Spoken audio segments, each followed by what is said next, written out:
Hi guys, so I'm here today to do the second part of my August book haul. If you're not familiar with my new system yet, the second book haul of the month is going to be the books which I bought new or was sent for review by publishers, and in this episode I'm going to include some books that I got for review also from NetGalley, so that are ebooks.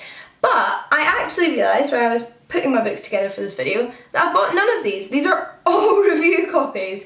Now I'm actually filming this a little bit earlier in the month than I would usually because I'm off to Edinburgh, and no doubt I will end up buying some new books whilst I'm there because my friend Jill and I always end up buying books together, but I'll save those and show them to you in September.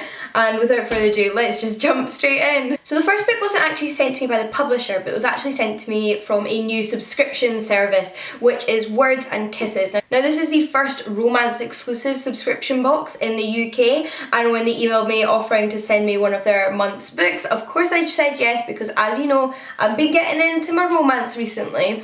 And this month's book was Sally Thorne's 99% Mine. It came with a lovely note about the book and why the curator chose this one for the subscription service, so I'll be excited to see what comes out in the future. However, I have actually heard about Sally Thorne, so it was nice to receive an author who I've heard hyped up already, even though I haven't read her before. Now the one I've heard the most people talking about is an earlier book of hers called The Hating Game, and I know people who love romance love The Hating Game, so I am well up for trying out this author, and I'm really excited to have one of her books on my shelves. So this is basically about our protagonist Darcy, who is in love with her brother's friend and has been since she was about 8 years old, but nothing has ever really come to fruition between them. But when Darcy and her brother inherit her grandmother's old home and they need to sort of like do it up in order to sell it, I imagine, Tom, the love interest, shows up with some power tools ready to get to work, and Darcy decides to take this opportunity to finally make her move and see if something could happen between them. It sounds cute and quirky, and like I said, I'm trying to explore this genre a little bit more, so it was nice to have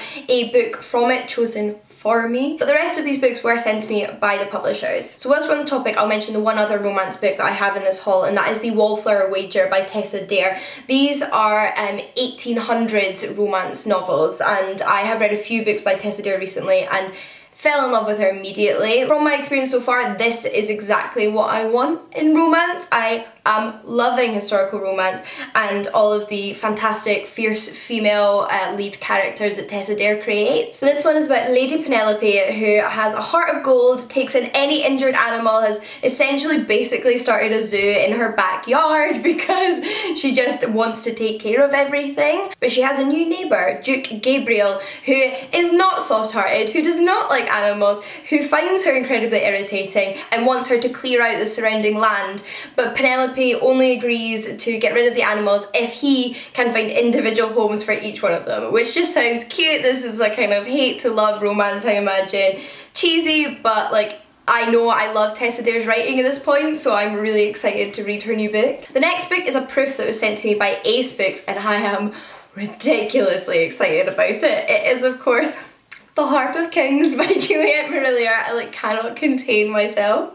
I'm so excited about this, and over having a review copy of it. Like, I fell in love with Juliet Marillier last year. She's quickly become one of my favourite authors, and I just cannot wait to see what she has in store in her newest series. So this is the first in a new series by the author, and it is, like many of her books, a medieval historical Irish fantasy novel. This one is set on Swan Island, which is an island that is dedicated to training warriors. It's a sort of neutral territory in the British Isles that, like I said, warriors are sent to be trained up. It was actually founded in a previous series by Juliet Marillier, but you don't need to have read that to understand the plot of this book. Simply that Swan Island is this warrior island, and we have a brother and a sister duo who decide to make their way there. Now, from my experience with Swan Island and the other books, they train male warriors, but in this book we got a female warrior. We've got a woman that wants to show that she's as good as any of the men and can fight as hard as any of the men, and I am so here for that. But when it turns out that the protagonist and her brother share a very special set of skills during their training, they are sent on a very special mission to retrieve a magical harp. Everything I could possibly want in a book, and I'm so excited about it. We then have a non-fiction collection of essays, just to shake things up a little bit, that was sent to me by Granta, and that is Whose Story Is This? Old Conflicts, New Chapters by Rebecca Solnit. Rebecca Solnit is quite a well-known essayist. I have read Hope in the Dark previously, which was all about political activism, and she's got a few quite famous collections about feminism. But this one is basically about how the story of people on the margins and the history of people on the margins is often shaped by those who are not on the margins. So who has told the story of BAME people, who has told the story of women, who has told the story of the lower classes, and equally looking at how that is changing and how new, more diverse voices are being embraced and how they are, fighting to be heard. And it sounds really interesting. I enjoyed her writing in the previous collection I read by her, so this should be good. I then have a couple of books that were sent to me from Emma, who runs the Book Break channel for Pan Macmillan,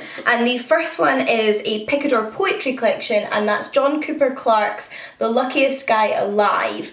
My mum is a big fan of John Cooper Clarke, and I've recently gotten into his poetry, so really wanted to try a full collection by him. I believe John Cooper Clarke is described as a punk poet. He's been around for quite some time, and there was quite a gap between his previous collection of poetry and this one, so this is like a more up-to-date contemporary collection, and it's all sort of social satire, but I haven't dipped into it yet, so I can't speak on behalf of the actual poems. All I know is that I enjoy this poet and I'm excited to read a collection by them. Also from Emma is a young adult novel, and that is We Hunt the Flame by Hafsa Fazal. Now, I don't think it takes a genius to figure out that this is a fantasy novel, which is something I am always here for, and it is about a young female warrior who's disguised herself as a man to protect her people, and an infamous warrior who's been sent by the king in order to slay who they believe is a man. So they believe the warrior on the other side is a man. We know she's a woman.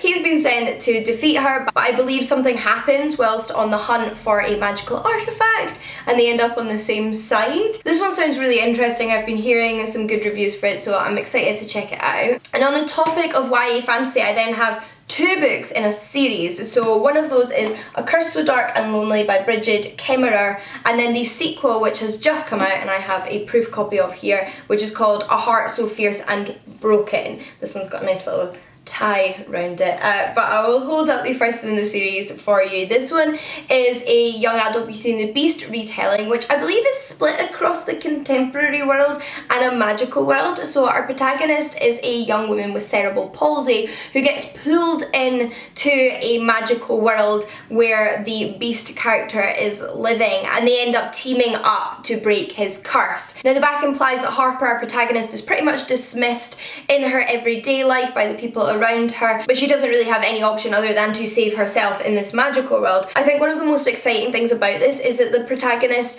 does have cerebral palsy, because that's not something I've seen represented in YA fantasy at all, so I'll be really interested to read this one, and hopefully I will love it, because I do enjoy a Beauty and the Beast retelling, and if I do enjoy it, I also have the sequel ready to go. But those are all of the physical books I have to show you. Now I'm going to tell you about the Kindle books I've acquired recently. So the first one is a non-fiction book from the University of Iowa Press, which is Queer Baiting and Fandom, Teasing Fans Through Homoerotic Possibilities, edited by Joseph Brennan. So this is an essay collection with various different contributors in it that I think the title pretty much sums up, but queer baiting is when media, whether it be books or films or TV or just celebrities, in culture, music, all popular culture, you know what I mean, sort of hints at the possibility of queerness, or like people being LGBTQ+ or in queer relationships, to both attract those in the LGBTQ community towards them, but then turn around and don't fulfill what they have been baiting because they don't want to offend the homophobic subsection of the population. Basically, it happens quite a lot and it's pretty frustrating, so I think it'll be really interesting to read an essay collection about this phenomenon. We then have Orpheus Girl by Bryony Rebel Henry. I think this one is young adult. It's certainly about two young girls, and it is, from the title you might guess, a retelling of the Orpheus and Eurydice myth. Although I don't think you'll need to know the myth to read this one, because it's set in a contemporary setting and, like I mentioned, follows two girls, both of whom have been sent to a conversion camp because they are gay, and it is both a romance between those two characters and also their struggle against those that wish to keep them apart. And it sounds wonderful, and what an interesting, unique way to retell the myth of Orpheus and Eurydice, which is very much about the separation of two young lovers, and I cannot wait to read it. But equally inspired by Greek and Roman mythology is Cupid's Match by Lauren Palfreyman. Now, this is actually a published published Wattpad novel, and I've never read a published Wattpad novel, so this is very exciting.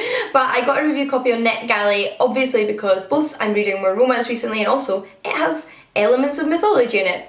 I was gonna want to read that, wasn't I? But it's about an online dating site, a little bit like, say, OkCupid maybe, but that was originally founded by Cupid himself and is run by Cupid. So it's legit, you know, it has the, well in this case, Roman god's stamp of approval, you know, they're the ones matching people together. However, something seems wrong with the system because our protagonist has literally been matched with Cupid himself. So it's about a unforeseen romance, shall we say, between a mortal woman and the immortal god of love. Really intrigued to see what this one is all about. I'm basically just hoping for cute and fun and romantic. That's all I want. But those are all the books I have to share with you in this video. I hope you have enjoyed it. Let me know if you have read or are interested in reading any of these books, and I will see you all again soon. Bye guys!